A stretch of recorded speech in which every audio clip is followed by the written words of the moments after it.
With Christmas right around the corner, I felt I should put my workshop to use by making some shop-made toys for Bruce and Rose.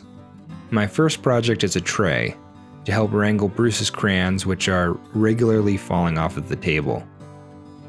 Using my shop-made router table, I carved out a series of shallow, rounded grooves with a core box router bit.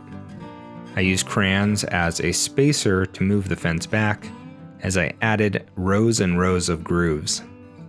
This is a simple yet time-consuming task.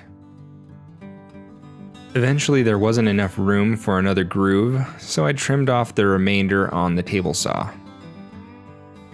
To keep the crayons from sliding off of the tray, I made a simple raised picture frame to go around the tray. I used some 3/4 inch stock and a dowel as a spacer to determine the right height for the raised frame. The fresh cut stock was given a roundover on 3 of the 4 edges. The non-roundover edge will be concealed as the bottom inside of the frame. Using the miter gauge, I cut out my frame pieces, keeping my stock oriented so the non-roundover will be concealed after assembly. Wood glue and brad nails work really well for mounting the frame. If you have a pin nailer, that might even work better. Next to last, I rounded over all the corners. For a simple finish, I'm going to use shellac as it's very kid-friendly and easy to apply.